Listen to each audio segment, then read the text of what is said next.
Fattah el-Sisi ordered allocating an additional 1 billion Egyptian pounds in government support to the National Alliance for Civil Development Work, raising the total funding provided by the state to the alliance to 10 billion pounds. Presidential spokesman Bassem Radi said in a statement that this coincides with declaring 2022 as the year of civil society and in pursuance of the ongoing efforts to promote social protection of citizens in most need by providing all possible forms of support. NACDW was launched in March to ensure effective engagement of civil society institutions in developing communities and meeting their legitimate needs in service, health, education, awareness, and urban fields. The Alliance comprises 24 associations, civil society organizations, and service and developmental entities in addition to the Decent Life Foundation. President el-Sisi announced the contribution during a meeting last week with Prime Minister Mustafa Madbouli, Chief of the General Intelligence Service, Abbas Kamil, and heads of the member institutions of the NACDW. The President also urged the charity and development efforts of the Alliance so as to expand activities regarding creating jobs and increasing production, thus having a positive economic impact. The President voiced appreciation for the Alliance's social activities. In July, NACDW announced in a statement allocating 2.4 billion Egyptian pounds to support 400,000 impoverished families on a monthly basis for 1 year amid the current global crisis. The NACDW will continue its social protection Wasl Khair initiative to provide nutritional, medical and social care, as well as economic empowerment opportunities to around 5 million families in 2022. The statement explained that the Alliance's decision came to ease the current global economic impasse and expand the number of beneficiaries from the social protection programs as per President el-Sisi's directives. Amid the current global economic crisis, el-Sisi has urged the government to focus on the enhancement of social protection programs in the coming period. In a cabinet meeting late last month, the head of state instructed the addition of 1 million new families to the Takaful and Karama, Solidarity and Dignity, cash support programs, thus increasing the number of beneficiaries to more than 20 million citizens nationwide. President el-Sisi also directed the government to disperse a total of £1 billion per month for the next 6 months as exceptional aid to 9 million families. Recipients will include the neediest families and pensioners who receive less than £2,500 a month, as well as the employees whose monthly salaries are less than £2,700.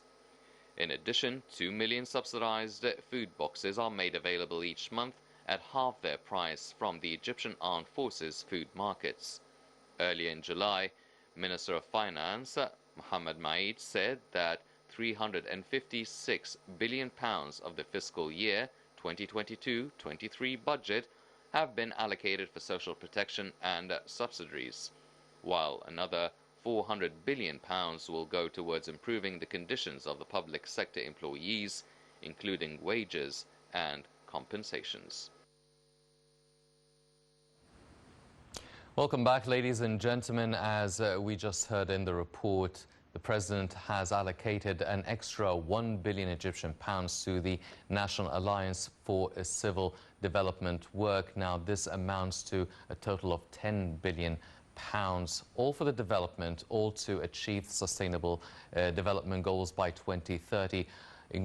24 associations and institutions, including the Decent Life Initiative, really trying to increase the number of beneficiaries, Egyptian beneficiaries from this development work and funding. But ladies and gentlemen, right now, the UN Security Council is convening to discuss the Israeli-Islamic Jihad conflict, the Palestinian one that took place for 3 days, and Egypt was able to broker a ceasefire in order to alleviate the sufferings of the Palestinians, provide them with a lot of health aid, food aid as well, and power and fuel generations for the station that was destroyed over there. Dr. Hegazy, now, how effective do you think the UN Security Council will be in establishing some sort of boundaries or limitations for any sort of aggression to take place in the Gaza Strip? How effective can the UN Security Council be in terms of really setting some ground rules for such catastrophic bombing and shelling not to take place in an area, in an enclave that Egypt is actually also investing $500 million? Yeah. No, we have to be realistic, Hani, because you know how the Security Council approaches these issues, right? And now, right now, you have a very divided and very conflicting Security Council. We've got the Russians and the U.S., dealing with the Ukrainian situation. So, and the Chinese are not very happy, obviously, with the Americans. So this, our Security Council, right? These are the voting powers. The rest of the 15 or 13 seats don't really matter. But you got these veto holders who need to agree on a minimum, right? A minimum level of, as you said, calmness and security for the civilians who are being killed on the Palestinian side. And at the same time, when you do that, you are giving incentives to the Palestinians not to attack, not to do any activities or any violence within Israel. So you're giving them something to cling to and to try to protect. But if you offer them nothing, I mean, really they have nothing to lose, right?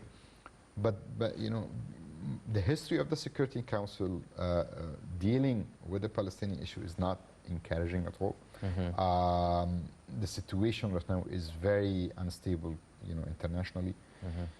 The only positive thing is that you've got the Arabs behind Egypt in its effort, that Egypt has succeeded in doing something positive in a very short period of time. Maybe that gives a little bit of hope to all the other members of the council that if they give support to the Arabs and to the situation now that we are in, they can develop this into something more positive. But I'm afraid we're going to end up with a resolution that is not going to pass because of the conflicting situation between these big powers, and then even the common denominator that we're looking for is not going to be something satisfying to Egypt or to the Arabs, along the lines of everyone has to stay calm or whatever, which they always say. One thing is the international investigations, which Egypt has called for, and UN as well, have the UN chief has asked for. So I'm waiting to see, at least with respect to the international investigation part, what would be the resolution. We need at least to open the investigation, see what started this, how why Israelis did what they did, and killing civilians, bombarding areas, civilian areas, bombing the power plants and the infrastructure, which, as you said, is Egypt has played a role in rebuilding and reconstructing. I think the investigation and making the Israelis at least pay something for this. Politically, what I mean is not money, but politically pay for their actions. I hope a minimum level of punishment, or showing the Israelis that they cannot keep doing this, especially at this time, right?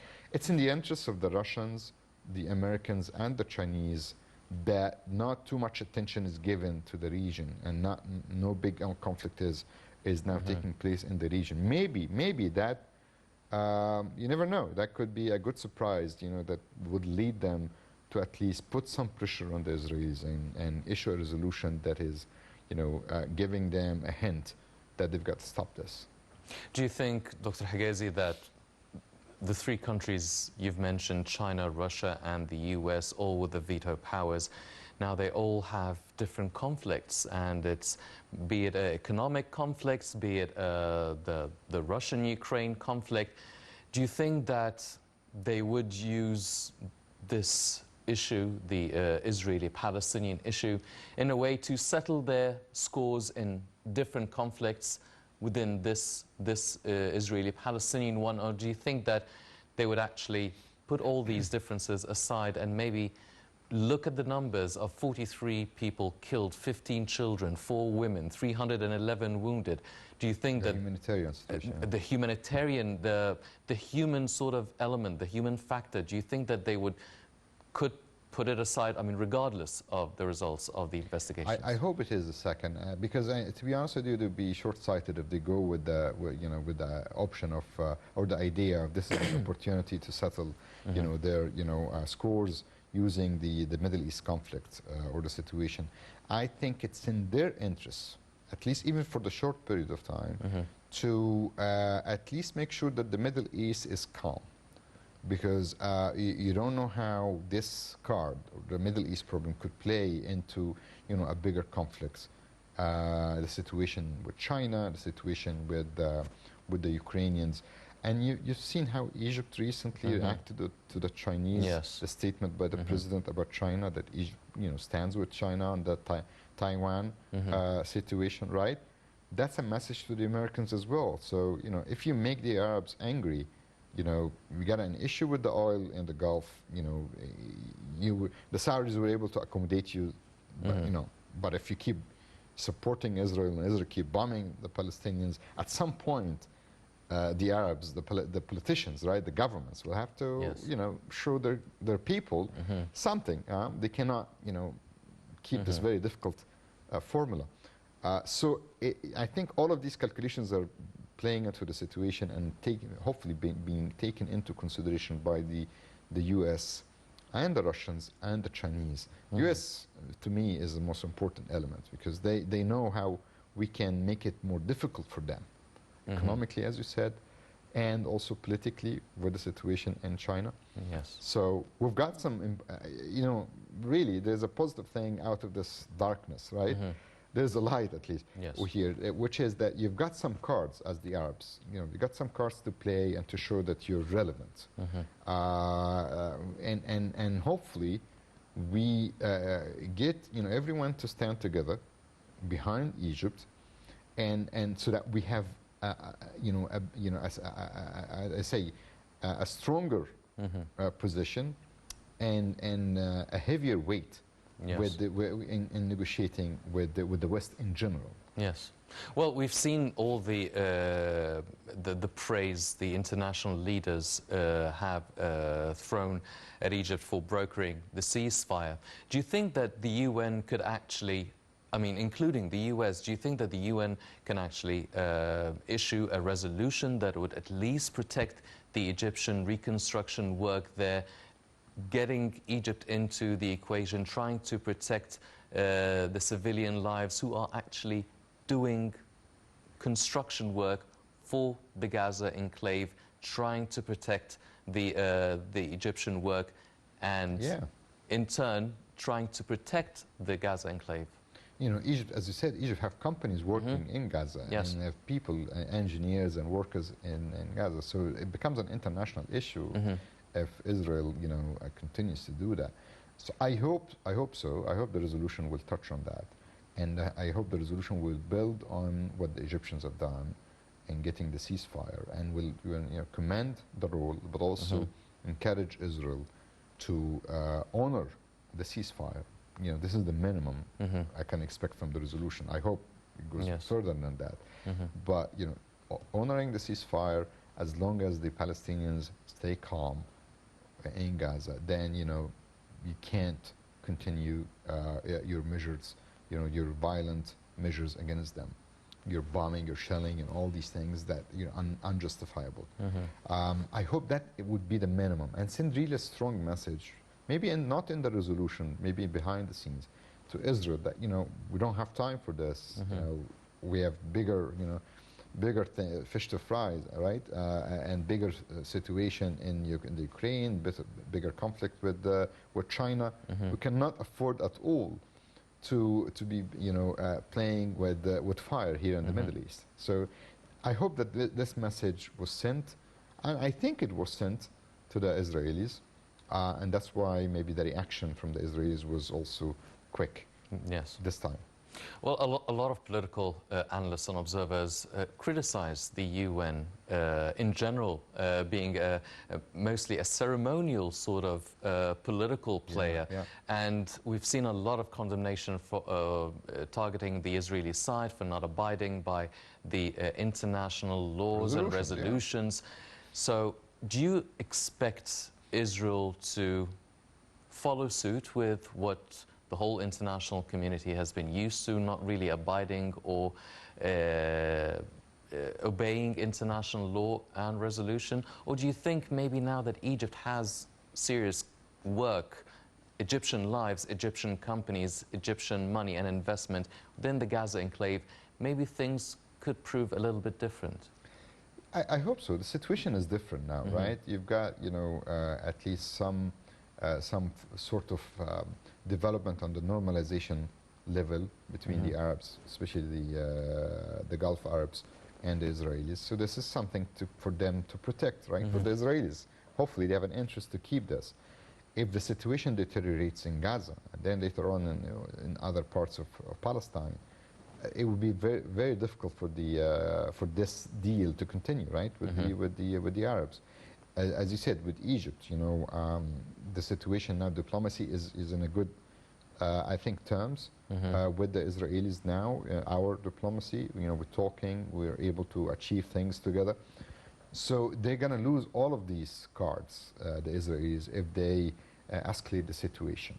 And also, I think the Americans would lose their patience with them, right? Because they're not, they're not ready for this. They don't have time for this at all. So they are in a tough situation. Plus, they are not a very stable government internally. So with all these pressures, I hope that they will choose not to escalate. And I think the situation is moving towards that direction because it's not in the best interest. And also, it's not in the best interest of the Americans. For the first time, interests are kind of coinciding at the same time. And also the Arabs, at least, with the inflation, Egypt has, big issues as we report about the implications of the inflation and its impact on people. We need time to work, right, and to push our economy. We don't have time to delay things and to be worried about, our borders and what's happening on Gaza. So it's in the interest of everyone, really, to stay calm.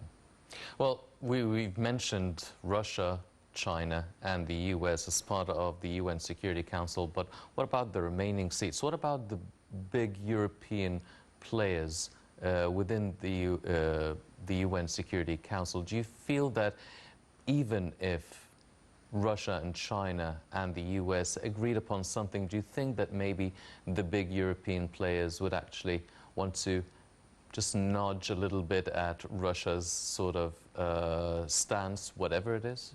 I think the Europeans will always follow the Americans, whatever their stance is, especially now, right?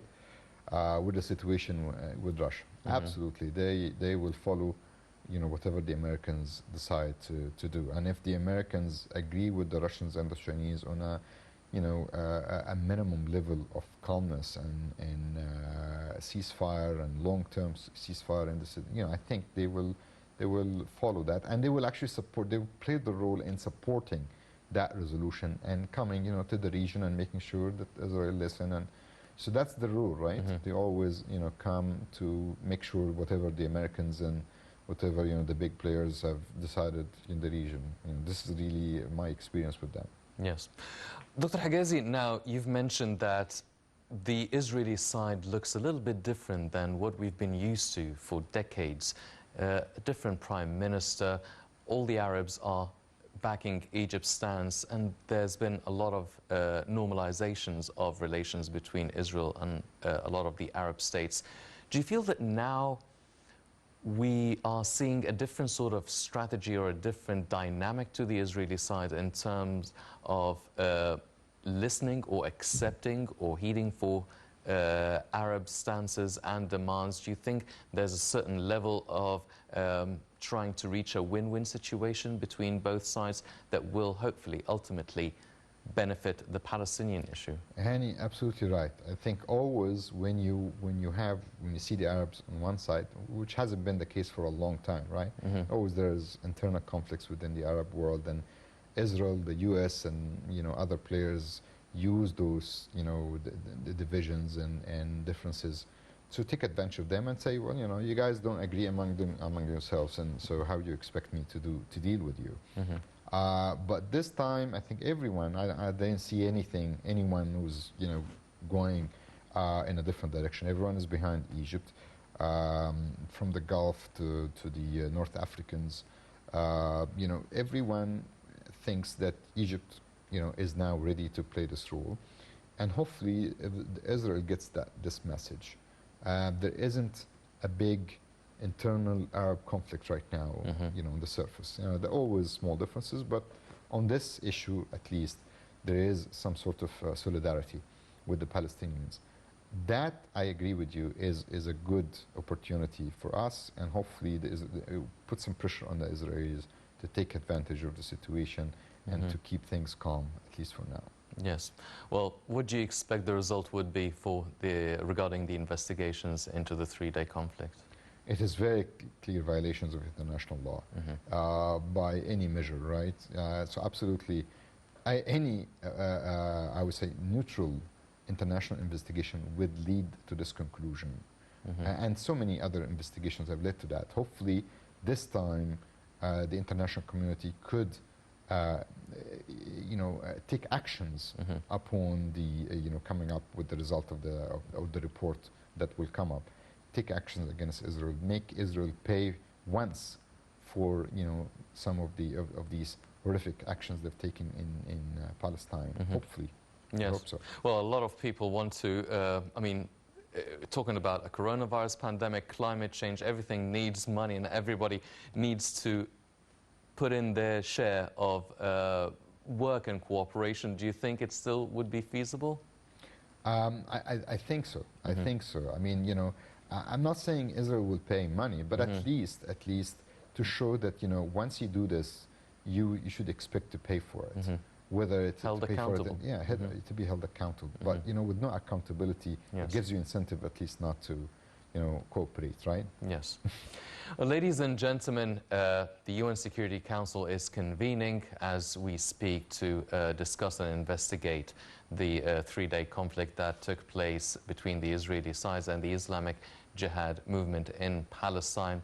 Thankfully, a ceasefire was brokered by the Egyptian side that has been commended and praised by the international leaders from around the world, and hopefully more fruitful resolutions, more conclusions, better conclusions for the Palestinians, accountability to the Israeli sides, be held accountable for what took place. And we'll be following this all here on Nile TV International. But unfortunately, that's all the time we have for this edition of the Daily Debate. Before we go, I'd like to thank my very distinguished guest, Dr. Waleed Hegazy, the international legal law expert. Dr. Hegazy, it's been a pleasure having you with us on the show. Thank you, Hani. Thank you very much, sir.